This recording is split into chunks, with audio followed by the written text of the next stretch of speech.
Many of the Tuskegee Airmen have received worldwide attention with the release of Red Tails. They've gone to movie premieres. Many of them have conducted a number of interviews. And I feel very honored and privileged to have been one of the people that got to talk to a couple of these men. And I'm going to play you some audio from them. One of the men you'll hear in this segment is Master Sergeant Joe Montgomery, who was a Tuskegee Airman and served as a mechanic during the war. He trained at Shepherd Air Force Base in Wichita Falls, Texas, and then made the train ride to Tuskegee Airfield in 1945. He served his country for 26 years. You'll also hear from Colonel Charles McGee, who was a Red Tails pilot. He served his country for 30 years, and this guy holds the Air Force record of 409 combat missions flown in World War II, Korea, and Vietnam. His daughter Charlene has even written a biography of her father entitled Tuskegee Airmen, the biography of Charles E. McGee, Air Force fighter combat record holder. Let's start with Master Sergeant Montgomery, who I spoke to from his home in Fort Worth, Texas. Now, when I think of this interview, I can't help but think of the scenes from the movie, those of you who've seen it, where the mechanics would stand on the runway when the planes were coming back from a combat mission, and you could see them squinting their eyes and trying to get a glimpse of that plane as it came in just to see how much damage had been done to their babies. And they were always checking to see what shape they were in, and, when they came in, if there was any damage, they'd give pilots lots of grief for whatever happened to the plane. And, I could see Master Sergeant Montgomery being one of those guys, and he spoke about the relationship between the pilot and the mechanic. The mechanic and the pilot, they need one another. The mechanic keeps the plane in order, keep it going, and the pilot fly it. And we've had lots of fun. We take care of the aircraft, and then when they get ready to go, we tell them don't take it up and tear it up because it's in good shape. Now, you heard me say that Master Sergeant Montgomery arrived in Tuskegee in 1945. The war had been going on for a while, so the opportunities to fly were limited. But he was no doubt there for a reason, and he soon realized what he had been brought there to do. As soon as I turned 18 years old, I was drafted. And I didn't know, here at Shepherd Field, I took my basic training, and as soon as we finished the basic training, they sent off to Tuskegee. Never heard of it, and it was strange to all of us because we never heard about Tuskegee. When I got there in '45, and of course the war had been going on, but they were still training, and the last cadet class was ending. And anything was open then was mechanics, so they trained us right on the spot. So we was all happy to get to those planes. They taught us everything that was needed. Now, they had two types of mechanics, one that worked out on the platform and then the hangar. The ones that worked in the hangar, if the engine was real bad, that they had to pull it and place another one. That was another group of mechanics. So I wasn't with that. I didn't want that one over. You didn't have to do that, huh? No, I didn't want that one anyway. But it was great. I enjoyed it very much. We're all aware of the countless examples of racism and segregation going on in the country at this time. And for many of us that were not around at that time, it's hard to imagine such a world. However, during the train ride to Tuskegee, Master Sergeant Montgomery and his fellow United States Airmen were subject to yet another example of a divided time. At one point, they were told to close the blinds in their cabins in order to conceal their presence while passing through Mississippi. All the blacks we had one court, nothing but black airmen. So we got the Mississippi Bridge, go to Mississippi Bridge, so they pull off on a spur. Guy says, well, you guys get out and stretch your legs for 15 minutes. So we got out and, walked around a little bit. In 15 minutes, we got back on the train. And then went across the old bridge, the old long bridge, going over into Mississippi. After we got into Mississippi, we had to pull the shades down in our coach, the blacks. Pull the shades down all the way to Alabama. Of course, to get to Alabama didn't make no difference. We can let the shades out. We didn't think nothing about it. Because we knew the situation back then. We knew the situation. So, with this in mind, imagine getting to the airfield and knowing that you might have to answer and be trained by people who don't even think you should be there. So we got off the train, and they had the trucks waiting on us. So after we got there and offloaded, and they had it was in the summertime, and they had what they call an amphitheater building. And so we got off, and they gave us a talk, about where we were and what was happening in the whole thing, before we really went down to the field. After that was over with, we went down to the main field where the planes were. That's where we ran into the white officers. They were doing all the training. They had two majors there. Was tough as I don't know what. Yeah. It seemed as though they didn't have a good belief that the black person had sense enough to fly. I don't know why. I never did understand that. Nah, mechanics or anything for that. So they was really tough on the guy. The ones that were training, they were so rough on them, and a lot of them, they do any little thing wrong or what they thought was wrong. They'd kick you aside, So a lot of pilots that should have been pilots didn't get the chance because they was discharged. That was a bad part of it, But the mechanics was different. Our mechanics were all black mechanics that taught. We didn't have the white guy that was teaching mechanics.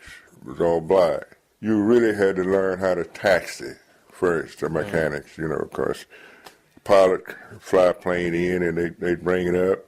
The pilot get out, and then the mechanic would get in it and taxi it and park it wherever it was supposed to be. Check it. Every 26 hours that a plane was in the air, you recheck it and make sure it's in good shape. As we saw in the movie Red Tails, getting the Tuskegee Airmen actual significant missions did not come easy. Their representatives were constantly vouching for these men to get into a real fight for a long time. And it's hard enough to have somebody not believe in you, especially based on skin color, especially after all of the hours of training they went through. But sometimes, things would come down from up top that would be downright insulting or patronizing. There's one instance that Master Sergeant Montgomery remembers all too well. See, they sent them to North Africa. There's nothing happened there. They just flew around. They didn't have anything to do, and that's when they sunk the ship, remember, in the movie? They didn't have anything else to do. They practiced all the time. And then as you see in the movie where they sent him back, the commander went back to state here, and they was talking about it, that the commander was telling them what, that they gave him a deck of cards. It bothers me. It's okay.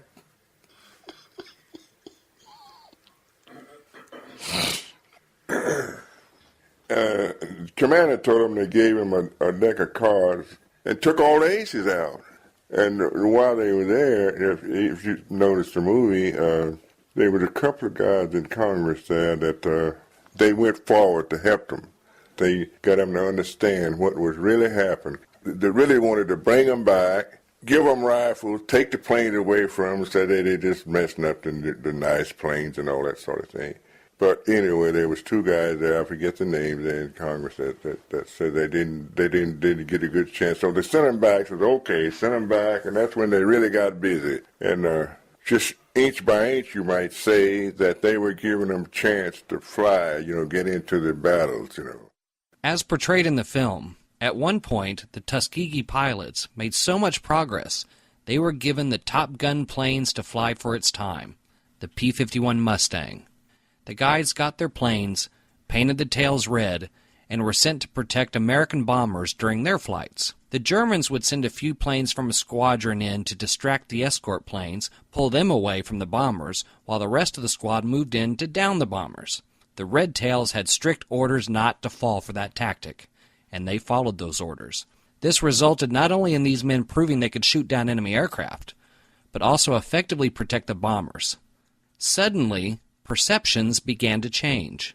When they took care of the bombers for them, so they was happy. The white guy was flying the bomber. Says, "Oh, geez, them Red Tails." So they took care of our asses. They took care of us, and they wanted to know the field that they were. And so when they found the field, and they saw that, oh, they didn't see nothing but they saw the red tails now. Mm-hmm. They were driving through there, and all they saw was a black pilot still in their gear. They was asking the black pilot, who were the guys that were flying those planes? So the black pilot said, you're looking at them. But they didn't know we had black pilots there. But after that, our pilots had a job of covering the bombers. Very few bombers they lost when the red tails was flying cover. One of the big moments in the film is when the pilots face off against the Germans' brand new Tu-62 jet fighters. It didn't matter. The red tails could still shoot them down. Master Sergeant Montgomery, the mechanic, says while the Germans made the first jet, it didn't mean it was better than the P-51 Mustang. The P-51, that was it back in the day. That P-51 they started off at 1,800 horsepower and they wound up with 2,200 horsepower. Germany had made the first jet. Yes. The jet was nothing.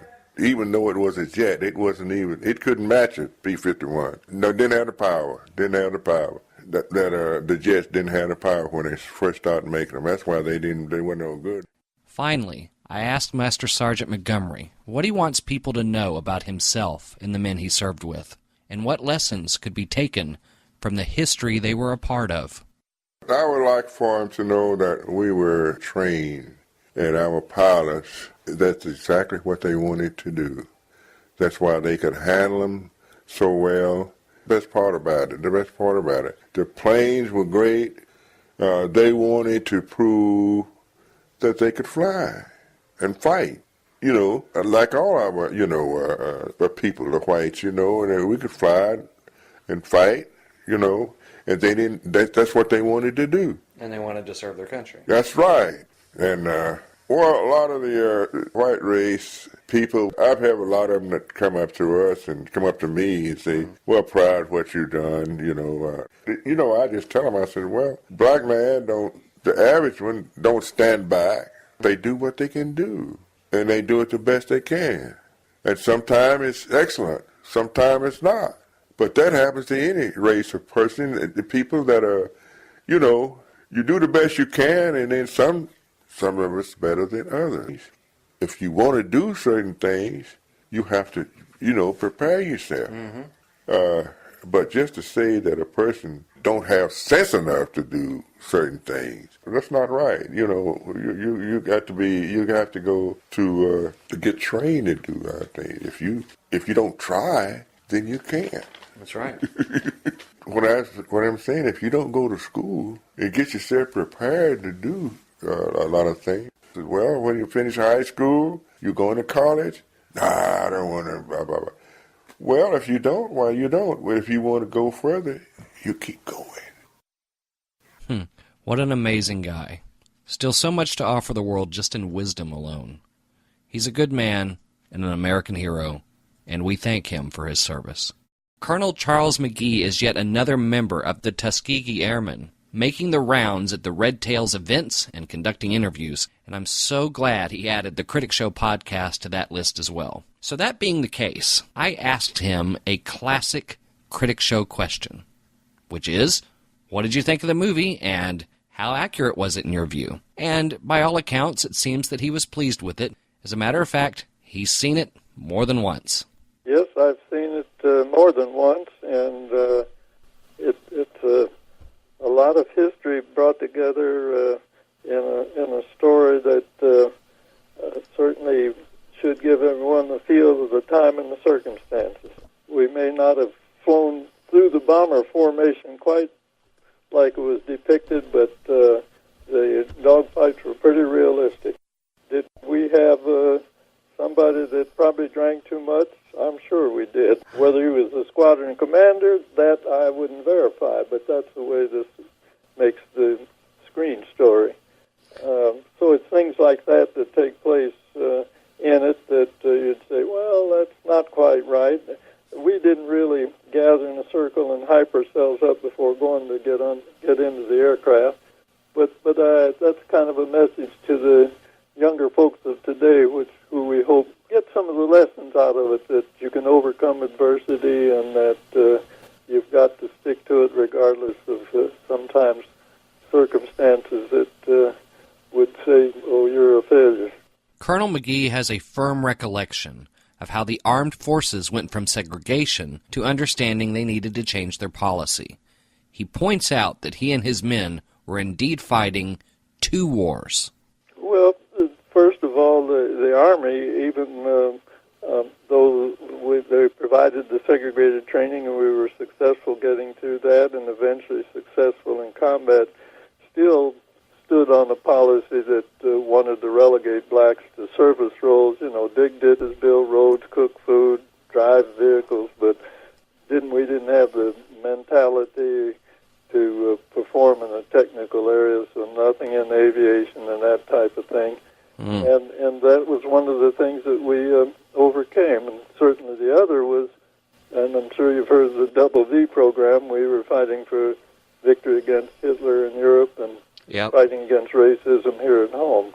We were segregated overseas and still segregated when we came home, but eventually the Air Force realized that wasn't good policy. That became in 1946. And, of course, a year later, very courageous President Harry Truman issued an executive order, 9981, mandating that all the services should integrate. And the Army and Navy, they did some little things early, but really got serious. So the Air Force kind of led the country in realizing that talent doesn't come in color or happenstance of birth. And just like Master Sergeant Montgomery, Colonel McGee greatly appreciated the transition from fighters like the P-47 to the greatness of the P-51. Well, it was the premier fighter at the time, and particularly we have to always qualify this with the Rolls-Royce engine. They were pretty tough to keep tuned up well and wasn't supercharged quite the same.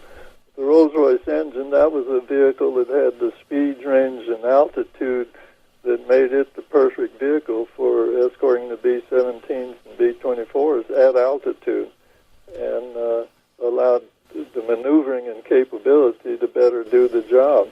P-47, great aircraft with that big radial nose. It actually had 8 guns instead of 6, but that big radial nose limited its range and altitude performance. So it was good that we, along with the other escorting groups, all ended up in the P-51. And, of course, you have to say, the rest of the story. Now, we saw plenty of heroics in the movie Red Tails, but I had to ask if he had any specific victories or special moments that he remembered from the time. Well, I think it was the nature of the missions and so on that were successful. We had some fighter sweeps that were very successful in damaging and destroying many German aircraft on the ground. And, of course, that always gave you a good feeling because that meant if you were to get in the air that when the bombers were up. And then also, at that time, highly secretive, but escorting some of the, I wouldn't say mercy mission, but missions set up to repatriate downed pilots that had been taken care of by the Czechoslovakian units that were favorable to the Allies and get them back out of the combat zone. That was certainly a great feeling to know that those missions were successful. Obviously, with the big-budget movie getting all of the attention it's received, Colonel McGee and the Tuskegee Airmen have been put into the spotlight again. I asked him what other kinds of recognition he's received in recent years. The answer? Some pretty impressive ones. Well, I've been fortunate. I stayed in and enjoyed flying, and, of course, when I was airline age and possibly flying hours qualified, the airlines still weren't hiring back, so I stayed in the military. But I had excellent assignments and opportunities, commanding units overseas and flying. I was fortunate enough to fly 27 of my 30 years. Wow. That's not often usual, but I had a great career, and I have no regrets for ending up flying combat in Korea and Vietnam, and for that I was enshrined last year in the National Aviation Hall of Fame because it turns out I have an Air Force record of fighter combat in the 3 wars. So that's recognition. Certainly I feel elated, yet humbled disabled as well, because there's some great things have gone on in aviation, and joined a wonderful group of folks that have been enshrined. Finally, I asked Colonel McGee what he wants people to know about the Tuskegee Airmen. Well, number one, that we persevered even though there were circumstances that we could have used as an excuse to not perform. The fact that we received the training and were able to perform well and end up with a creditable record. For the young folks, education is still important. We would not have had the units had we not had folks with the education, and so we were prepared to step in through the door when it opened. That's still important to our young folks. You got to prepare yourself, and you can't let adversity be an excuse for not performing well. Colonel McGee, it's been a true honor and a privilege to speak with you, sir. Thank you so much for your dedicated service to our freedom and this country, and I wish the best to you and wish you many more years of great health, sir. Well, thanks to you, and thanks to your listening audience. We hope they go see the Red Tails and take the good things from it, and challenge our young folks who are America's future. Thanks much.